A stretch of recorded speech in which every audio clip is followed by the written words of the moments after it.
Nuestra sociedad, la sociedad de las prisas, no acaba de entender la enorme importancia que tienen estos espacios de recuperación. Nuestra sociedad no acaba de entender que el ser humano necesita efectivamente momentos de sprint para hacer frente a las dificultades, a los desafíos, a las complejidades, pero necesita también espacios de sosiego. Y cuando esos espacios no están, toda la persona sufre. Y sufre su entorno porque somos más irritables, somos más huidizos, estamos más tensos. Por eso puse unas grabaciones, hay 4 grabaciones de distintos momentos, uno de ellos lo aprendí directamente de mi maestro, el Dr. Herbert Benson, y el resto lo he aprendido de otros maestros, normalmente personas que han pasado muchísimo tiempo en el Oriente y que están basadas en las metodologías fundamentales que se utilizan en el mindfulness. Entonces, traigo a Alejandro Magno, allí no lo veo, bueno, yo os lo describiré, está a la cabeza Alejandro Magno, ¿vale? Alejandro Magno fue una persona muy sorprendente. Claro, no sabemos si lo que yo os voy a contar es historia o leyenda, pero en cualquier caso viene bastante a colación. En este mapa que veis del mundo antiguo, bueno, Alejandro Magno, después de unificar todas las ciudades griegas, empieza a invadir más y más territorio. Conquista toda Asia Menor y llega un momento en el que va a ir más allá de Asia Menor. Y uno de los generales le para y le dice: Alejandro, no podemos seguir. Y Alejandro Magno pregunta: ¿por qué, general? ¿Por qué no podemos seguir? Y el general le responde: porque aquí se acaban los mapas. Es impresionante, ¿eh? Aquí se acaban los mapas. Y la contestación de Alejandro Magno, que sí pega bastante con lo que parece que históricamente fue, la contestación de Alejandro fue la siguiente: general, los ejércitos mediocres se quedan dentro de los mapas. Los grandes ejércitos exploran lo que hay fuera de ellos. Lo que estaba más allá de Asia Menor es la India. La India no existía en ninguno de los mapas que manejaban en Occidente. Esto ha pasado muchísimo con el mindfulness. El mindfulness desafía por completo nuestra mente racional y por eso algunos de mis maestros, cuando decidieron investigar esto, fueron ridiculizados por sus colegas pensando que era estúpido lo que hacían, que era absurdo asomarse a un sitio donde no había mapa. Pero fueron estos pioneros los que por atreverse descubrieron un nuevo mundo y lo compartieron con nosotros, y gracias a estas personas hoy podemos entender que el mundo no se acaba donde nuestros viejos mapas. Pues lo que vamos a explorar hoy juntos es lo que hay más allá de ese mapa. ¿Qué es lo que hay más allá de nuestra forma tradicional de pensar? ¿Qué es lo que hay más allá de esa imagen que vemos reflejada en el espejo? Mirad, cuando yo tenía 17 años, tuve la increíble fortuna de comprarme un libro escrito por un gran médico. Yo no le conocía, luego fue profesor mío en los cursos de doctorado en la Universidad Autónoma de Madrid, donde hice los cursos de doctorado después de acabar la carrera de medicina. Y este hombre, el profesor Pedro Laín Entralgo, escribió un libro sobre historia de la medicina que se llamaba La relación médico-enfermo. Fue el primer libro de medicina que leí en mi vida. Tenía 17 años, hoy tengo 62. Y en aquel libro describían que los médicos griegos de la escuela del famosísimo Hipócrates, tal vez os suene el juramento hipocrático, habían hecho un descubrimiento sensacional. Habían descubierto que a través de palabras, que a través de la comunicación, podían curar enfermedades. Esto es verdaderamente rompedor, porque una enfermedad es algo tremendamente físico y no entendemos cómo las palabras, que son cosas etéreas, intangibles, cómo es posible que tengan ese impacto. Bueno, lo que ellos descubrieron fue tremendo. Descubrieron la importancia de la cercanía, la importancia de la escucha, la importancia de la pregunta abierta, de la pregunta con deseo profundo de conocer y de comprender, y cómo esto repercutía en el cuerpo. Esto hace 2500 años, en la Grecia de Hipócrates, creador de la escuela de medicina de Epidauro. Pero fijaos qué fascinante lo que ocurre en algunos periodos de la historia de la humanidad, donde simultáneamente en distintos sitios se van haciendo descubrimientos. Hipócrates y su escuela de medicina griega descubren que se puede curar a través de las palabras y que esto sucede, en su opinión, porque hay algo dentro de las personas enfermas en este caso, que cuando se activa tiene un poder transformador brutal. Ellos saben que no todos los médicos son capaces de producir este impacto en los enfermos, pero los médicos que a través de la comunicación consiguen generar esta sacudida interior en sus enfermos, consiguen que una fuerza desconocida hasta el momento y que está dentro de sus enfermos se ponga a actuar. Como no es un conocimiento científico, no es algo que la ciencia de la época pueda de alguna manera estudiar o mostrar, le llaman el arte médico, el arte de curar a través de las palabras. Pues hace 2500 años, en esto, lo que queda de esta ciudad, Kapilavatthu, en la India, en el norte de la India, prácticamente en la frontera con el Nepal, nace un niño. Ese niño es hijo de unos reyes, los reyes de Sakya. Y este niño, de alguna manera, tiene algo especial. Es un niño que es el príncipe Gautama Siddhartha, y el príncipe Gautama Siddhartha vive muy tranquilo en su palacio. No es fácil que vea el dolor de otros seres humanos, no es fácil que vea la vejez, no es fácil que vea el deterioro, pero en una ocasión experimenta algo que le impacta mucho. Ve una persona muerta, ve una persona enferma, ve una persona muy anciana. Y aquí es donde viene un punto verdaderamente misterioso. Este hombre se plantea que los seres humanos sufrimos. Y todos diremos, eso es evidente. Sí, pero no es tan evidente cuando uno entiende a qué llamaba el príncipe Gautama Siddhartha sufrimiento. Sufrimiento es aquello que se añade al dolor natural. Vamos a imaginar que yo tuviera ronquera. Cojo un virus, empiezo con una ronquera y tal cual. Y bueno, físicamente me fastidia porque yo tengo que estar hablando, dando clases o conferencias, lo que sea. Y esto es un dolor que es normal, no me gustaría tenerlo, pero lo tengo. El sufrimiento es cuando la mente empieza a generar de esto toda una historia. Ahora verás, claro, con esta ronquera no vas a poder ni hablar. Y verás, y lo que hables ni se te va a oír. ¿Entendéis lo que os quiero decir? Este proceso de rumiación. Y este joven intuyó que había algo curioso en este proceso, que había algo en el ser humano que dificultaba la superación del dolor, que hacía que la vejez se llevara peor, que la enfermedad fuera peor, que las pérdidas fueran más dolorosas, pero no sabía lo que era. Es cierto que en el año 3100 aproximadamente se había publicado un libro que seguro que él conoció, el Bhagavad Gita, que ya hablaba de estos temas, pero no había nadie que los hubiera investigado con profundidad. Fue el príncipe Gautama Siddhartha el que abandonó a su mujer, que acaba de tener a su hijo Rahula, y se dedicó durante 12 años a intentar entender qué nos pasa a las personas. Nosotros le conocemos como el primer despierto, el príncipe Sakyamuni Buda. Buda en sánscrito es el despierto, porque cuando descubrió lo que nos pasa, algo cambió en su semblante, y en una ocasión, saliendo de un bosque, se encontró con un campesino que al ver a alguien tan especial le dijo: eres un dios, y dijo: yo soy el despierto. ¿Qué quiere decir eso? Pero fijaros, si nos vamos, mirad qué interesante lo que decía Buda, os lo voy a leer para los que no podéis verlo porque estáis en otro sitio. Para enseñar a los demás, primero has de hacer tú algo muy duro, has de enderezarte a ti mismo. Oye, qué fácil es ver en el otro el problema. Qué fácil es ver en el otro el defecto. Qué fácil es ver en el otro la falta de atención hacia nosotros. Qué difícil es verlo en uno. Y cuando a uno se lo dicen, es que no le gusta nada. Porque a mí me encanta eso cuando decimos: dime la verdad. Nadie quiere conocer la verdad. Nadie quiere conocer la verdad.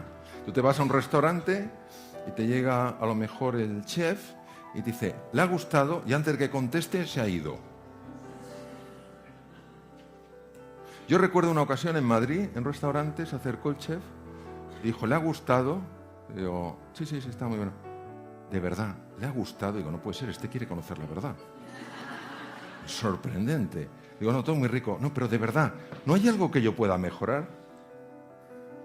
Casi me dieron ganas de abrazarle. Y decirle, a usted hay que clonarle. Pues no es fácil. No es para sentirse mal, es para tomar conciencia de que es más fácil ver lo que el otro tiene que mejorar que lo que yo tengo que mejorar. Pero es que fijaros que en China, hace 2500 años también, aparece una persona muy especial. Se llama Lao Tzu o Lao Tse, que escribe un texto muy bonito, es un texto de orden metafísico que se llama el Tao Te Ching. Y fijaros qué cosas dice este hombre hace 2500 años. Lo voy a leer. Si estás deprimido, es porque vives en el pasado. Si estás lleno de ansiedad, es porque vives en el futuro. Si estás en paz, es que vives en el presente.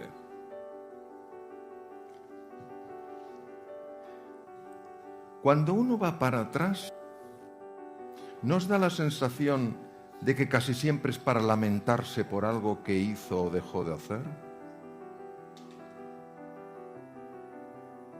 Y cuando se va al futuro, ¿nos da la sensación de que es para llenarse de ansiedad ante lo que podría pasar?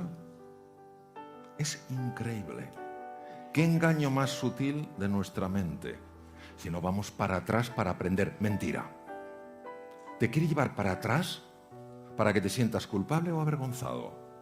Bueno, vamos al futuro que hay que anticipar. Mentira. ¿Te quiere llevar al futuro para que te preocupes y empieces a sufrir por cosas que todavía no sabes ni siquiera si van a suceder? El gran René Descartes, filósofo padre de la filosofía racionalista en el siglo XVII, un hombre que no valoraba demasiado las emociones, a punto de morir escribió una carta donde ponía: mi vida estuvo llena de desgracias, la mayor parte de las cuales jamás sucedieron. Pues claro, ¿nos cuesta tanto estar en el aquí y en el ahora? La sensación de que este es un sitio raro es tan apremiante que con facilidad nos vamos para atrás o nos vamos para adelante. Bueno, el mindfulness, y sobre todo en este caso Lao Tzu, lo que nos decía es: en el presente está la solución. Y nosotros tenemos que entender por qué. Porque esto de está en el presente, se oye mucho. ¿Pero qué quiere decir? ¿Qué significa realmente? Bueno, la historia de Einstein, a mí Einstein me apasiona. Einstein es muy conocido, obviamente, como físico, pero Einstein fue un profundísimo metafísico. Entonces, claro, tener en cuenta que nosotros somos hijos de una serie de maestros, somos hijos filosóficamente, somos hijos de Descartes, y somos hijos de Newton desde el punto de vista de la física newtoniana. Y de repente aparecen una serie de personas, Einstein fue uno de los primeros, que te habla de un orden distinto de la realidad, de que hay algo más allá del mapa que se utilizaba en la física. Hoy sabemos que la física subatómica, la física teórica, la física de las partículas, muestra que hay un comportamiento radicalmente distinto de esas partículas al comportamiento de las piezas de una máquina, de las estructuras más grandes. No es que la física newtoniana desaparezca, es que la física teórica amplía. No es que el mindfulness diga lo anterior no sirve, es que amplía. No es que se diga el mapa previo no sirve, es que se amplía el mapa. Se dice hay más cosas que no estaban o que no están en el mapa. Esto se llama un cambio de paradigma. La palabra paradigma viene del griego y quiere decir forma de ver. De alguna manera, a lo que el mindfulness invita es ampliar tu forma de ver. No dice que tu forma de ver anterior no sea correcta, dice que es limitada y que si quieres ver más opciones en tu vida, es bueno que explores lo que hay, o es deseable que explores lo que hay más allá del mapa. Este fue mi primer maestro. Yo estaba de cirujano en Boston y él estaba de cardiólogo en el hospital de enfrente. Me formé con él, me interesé por su vida y le tengo una gran admiración. El doctor Herbert Benson, cardiólogo de la Universidad de Harvard y profesor titular de cardiología del Hospital Deaconess, que son los hospitales de la Universidad de Harvard, era un hombre muy preocupado con la hipertensión arterial. Vosotros sabéis que la hipertensión arterial es una cosa muy común y que la persona que lo padece, si sabe que lo padece, si tiene un poco de cuidado con la sal, si hace un poco de ejercicio, no tiene sobrepeso, etcétera, y con medicación va bien. Pero claro, el doctor Benson se dio cuenta de que muchos de sus enfermos había momentos en los que se ponían nerviosos, se ponían más tensos. ¿Quién no se pondría más tenso en un problema de circulación o lo que sea? Tenían subidas de la tensión arterial que eran peligrosas. Y entonces él decía, ¿será posible encontrar una forma para reducir la tensión arterial a cifras normales sin tener que usar cantidades masivas de medicación que tienen efectos secundarios? La medicina decía que eso era imposible. Se sabía obviamente que cuando una persona está tensa, está estresada, activa una parte del sistema nervioso que se llama sistema nervioso simpático. Un sistema nervioso que lo que hace es ponerte en situación de alarma. Y todos nosotros tenemos en los lóbulos temporales del cerebro, a la altura de las orejas, unos núcleos que se llaman amígdalas y que están en el cerebro. Porque en una ocasión se me olvidó decirlo. Una persona se me puso súper pálida. Yo no sabía qué le pasaba, pero estaba pálida y dije, algo le pasa a esta persona. Me acerco y le digo, ¿se encuentra usted bien? Y me dijo, no. Digo, ¿pero qué le pasa? Y dice que estoy entendiendo toda mi vida y ya no tiene remedio, me las quitaron de pequeño. La confusión viene de que amígdala viene del griego, quiere decir forma de almendra, igual que estas. Pero son núcleos en el cerebro y es el detector de peligro. Cuando tú piensas que estás en peligro, el detector se activa. Y al activarse ese detector en la amígdala, el núcleo central de la amígdala, pone en marcha el sistema nervioso simpático y una de las cosas que hace es subir la tensión arterial. Entonces, claro, Benson dijo, si hubiera alguna forma de reducir la actividad del sistema nervioso simpático, si consiguiéramos que este sistema no se activara de forma tan habitual, mis enfermos estarían mejor. Pero la medicina decía que era imposible. Ahora bien, había un suizo, Walter Rudolf Hess, que era un oftalmólogo y que se convirtió en investigador, que ganó en 1949 el Premio Nobel de Medicina y que había descubierto en el cerebro una estructura que se llama el diencéfalo, y en el diencéfalo había encontrado un núcleo, que en realidad corresponde al hipotálamo anterior, y que era un núcleo capaz de activar la respuesta contraria, es decir, producir un estado de calma, contrarrestar la activación del sistema nervioso simpático. Lo había estudiado en gatos, pero claro, no había manera de saber si eso podía aplicarse a humanos. Obviamente el ser humano tiene también esos núcleos, pero cómo llegar a ese núcleo, cómo activar ese núcleo para que se produjera esta respuesta de relajación del organismo en una situación donde antes había tensión. Y este hombre, obsesionado, como os digo, por mejorar la función cardíaca, por intentar que este corazón que todos tenemos latiera con más sosiego, con más paz, con más tranquilidad, no paraba de buscar algún tipo de forma para activar ese núcleo. Pero claro, la medicina decía que ese núcleo está tan profundo en el cerebro que no se puede activar. Hasta que por una serie de curiosas casualidades, no entraré mucho en detalle, pero cayó en sus manos un libro que le hablaba de que la comunidad budista era capaz de hacer cosas con su cuerpo que parecían imposibles. Y no hablo de levitación porque nadie ha probado que la levitación exista. No digo que no exista, pero nadie lo ha probado. Pero sí que eran capaces de activar cosas en el cuerpo que solo eran posibles, que solo se podían activar si sabían la vía a ese núcleo, al núcleo trofotrópico del hipotálamo. Entonces él viajó al norte de la India, la comunidad tibetana en el 59 tuvo que salir del Tíbet por la invasión china, y estaban en Dharamsala a 7.000 pies de altura, y empezó a hacer registros de los monjes en meditación. Y dijo, han encontrado el camino. saben cómo activar este núcleo. Pero ¿qué es lo que hacen? Si la sensación es que solo cierran los ojos. No da la sensación de que hagan más. Yo he visto las filmaciones, las he visto en Boston y son increíbles. Entonces dijo, esto lo tengo que investigar con más profundidad. Y creó el Instituto Mente-Cuerpo en la Universidad de Harvard. Y lo que él vio es que efectivamente ciertas prácticas muy antiguas que están basadas en las enseñanzas de Buda activan ciertos centros del cerebro que a su vez ponen en marcha esta respuesta de relajación, pero no cuando una persona está en la playa, porque cuando uno está en la playa, debajo de un cocotero, lo más que te puede tensar es la preocupación de que te caiga un coco. Pero si no estás ahí relajado, ¿dónde te vas a relajar? Lo importante es que esto se podía aplicar en el día a día, cuando antes previamente la persona estaba tensa. Y era muy importante estudiar en profundidad esto, porque un científico de Canadá, no de originalmente Canadá, él era húngaro, pero vivía muchos años en Canadá, dijo que cuando una persona está en equilibrio, pero algo empieza a alterarla, y esta persona se resiste y se resiste lo que puede, pero no consigue vencer el obstáculo, llega un momento en el que llega la fase de agotamiento, fase muy dañina para la salud.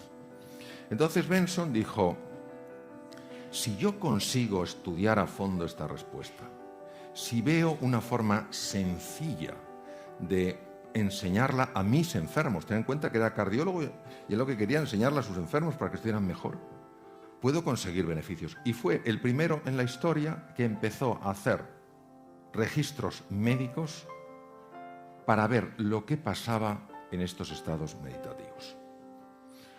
Y ahora os voy a enseñar una serie de estructuras, os las voy a describir a los que estáis fuera. El encéfalo humano es muy complejo, es de una complejidad extraordinaria. Tiene aproximadamente unos 100.000 millones de neuronas con 100.000 billones de conexiones. Es una cosa verdaderamente portentosa. Hay una serie de estructuras, la amígdala os la he comentado, no la veis los que estáis fuera, pero está a la altura de las orejas. Pero hay una estructura también muy interesante que es el hipocampo. Todos sabemos que vivimos en una época muy compleja. No es un mundo en cambio, es un cambio de mundo. Todos tenemos que aprender a hacer cosas nuevas, a desarrollar nuevas habilidades, manejarnos mejor con las tecnologías digitales. Y todo esto precisa de nosotros una velocidad para captar información, procesar información y manejarla superior a lo normal. Para eso hace falta una estructura llamada el hipocampo. Se llama así por su forma de caballito de mar. No lo podéis ver, es una pena los que estáis fuera, pero es un encéfalo tridimensional girando, es un encéfalo humano, es una resonancia funcional magnética. Me dan ganas casi de meterme aquí y abrazarlo, ¿verdad? Es como si saliera, ¿verdad? Es precioso, ¿eh? Cosa más bonita. Pues esto que veis en colores, ese es el hipocampo.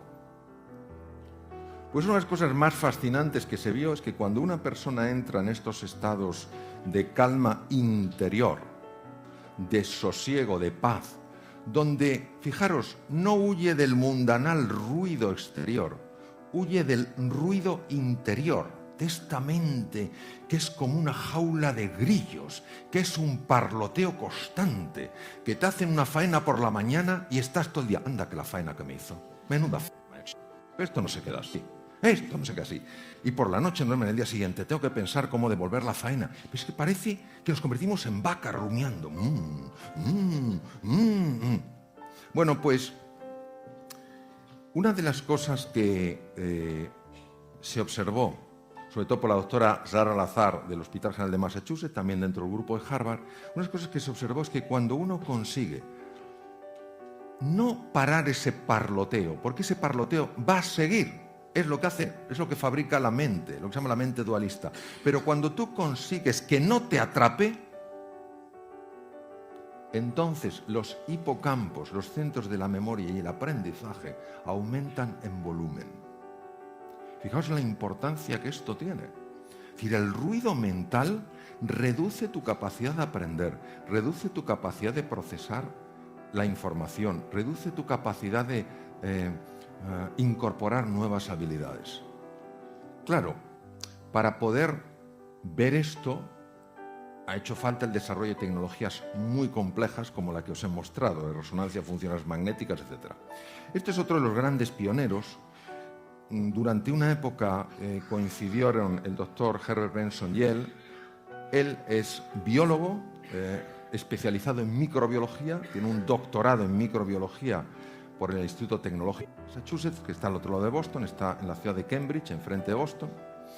Y esta persona había practicado el mindfulness, esta metodología, este abordaje para generar espacios de paz interior, de calma y de sosiego. Lo había utilizado muchos años de su vida. Y él había notado los beneficios. Y dijo, yo tengo que llevarlo a los enfermos. Yo tengo que enseñar a personas que tienen dolor, a personas que tienen dificultades. Tengo que enseñarles esto porque creo que les puede ayudar. Y entonces se fue a la Universidad de Massachusetts, se fue a lo que se llama Departamento de Ciencias de la Conducta, Behavioral Sciences, y dijo, me gustaría montar una clínica de reducción del estrés. Creo que esta sociedad está muy estresada, creo que podría venir bien. Mi experiencia es muy buena a nivel personal. El doctor Benson lleva tiempo trabajando en Boston también en esto y ha tenido resultados muy satisfactorios. ¿Por qué no montamos esto? Y montaron una clínica y empezaron a aplicar el mindfulness para la reducción del estrés. Por eso se llama MBSR, que quiere decir Mindfulness Based Stress Reduction. ¿En qué consiste el tema? Consiste en una cosa muy sencilla. Fijaros. Aquí he utilizado otros colores, pero voy a usar unos colores que se ve tal vez mejor. Si yo pongo el color amarillo aquí y el color azul aquí y los junto, ¿qué color veríais? Verde. ¿Verdad que en el verde no distinguís el amarillo y el azul? Pero ¿a qué sabéis que es el amarillo y el azul? Pues lo que se llama colapso de onda, esto procede de la física cuántica. El dolor es consustancial con la vida humana. Pierdes un ser querido, ¿cómo no te va a doler? Te roban el coche, ¿cómo no te va a doler? A mí me lo robaron 2 veces y aquello dolió. Pierdes el trabajo, ¿cómo no te va a doler? Cuando hay gente que se acerca y dice, hombre, no es para tanto, que te pase a ti. No es para tanto. Oye, ¿qué te pasa a ti? Pero hay... Entonces, digamos que eso puede ser el color amarillo, pero se añade una cosa que es el color azul, que es el parloteo mental, y que no nos damos cuenta de que se está añadiendo porque ocurre por debajo de la conciencia. Y de repente, has perdido el trabajo y ya no vales nada.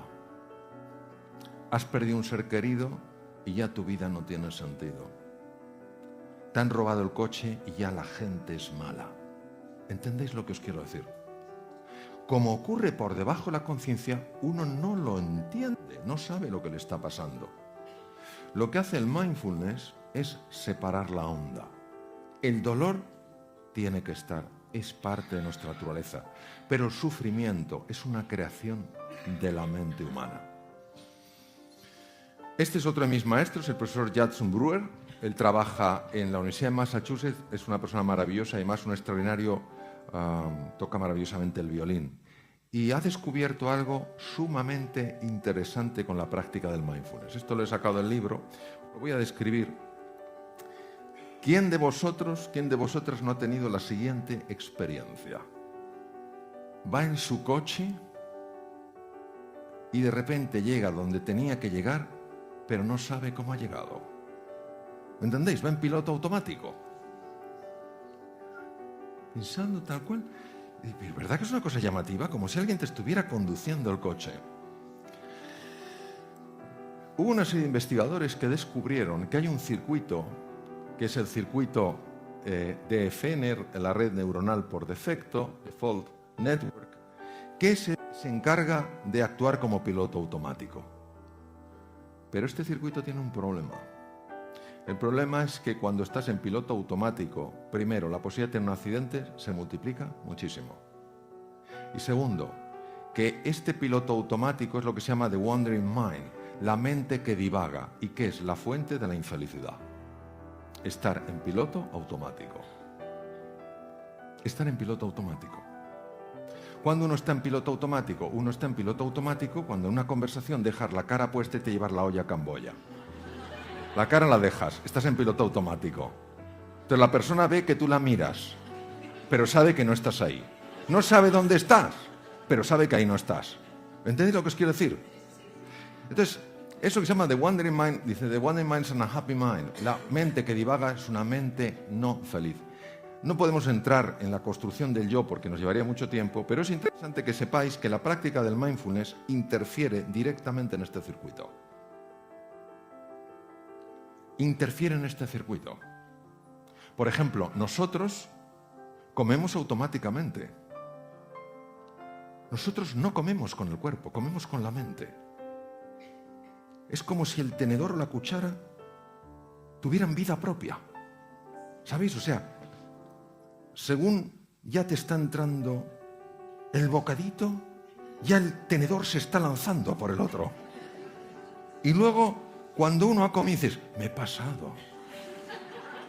Sí, pero es que nos pasamos una y otra vez, porque vamos en piloto automático. Bien, esto es una de las razones, por cierto, de la obesidad y además incrementa la ansiedad.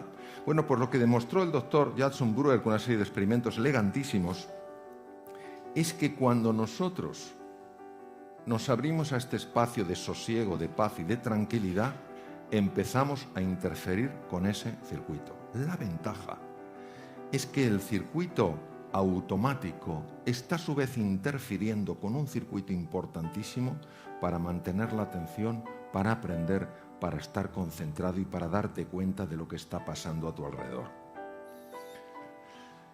Este es el otro circuito que se llama Red Ejecutiva Central o Zen. El Zen es el que te ayuda a enterarte de qué va la cosa. Si alguien te está hablando, estar captando lo que de verdad te dice. Si estás ante un problema, entender de verdad de qué va el problema. Pero si uno tiene activado el circuito automático, entonces no se está enterando. Está captando muy poca información, aunque se cree que la está captando toda. Pues uno de los grandes hallazgos de Judson Brewer ha sido que la práctica del mindfulness, la de estos espacios de silencio, de paz y de tranquilidad, no solo interfieren en el circuito automático, en la red por defecto, sino que potencian el otro sistema. ¿Esto cómo se ve? Esto se utiliza fundamentalmente electroencefalografía muy precisa, se utilizan técnicas de resonancia funcional magnética que permite de alguna manera ver la mayor o menor actividad de esas zonas. Es decir, lo que te permite el mindfulness, lo que te permite estar aquí y ahora, activando nuevos circuitos y desactivando circuitos que no te ayudan, es empezar a cambiar tu percepción de las cosas. Empiezas a observarte de una manera distinta, con mucha más compasión, con mucha más comprensión. Empiezas a ver a las demás personas con más benevolencia. Te vas dando cuenta de que, claro, muchas veces la irritación hace que nos provoquemos unos a otros, pero detrás de la irritación, detrás de la provocación, al menos la mayor parte de las veces, no hay un deseo de dañar, sino es como el que está ahí, como el elefante en cacharrería, o sea, no sabe por dónde, cómo ventilar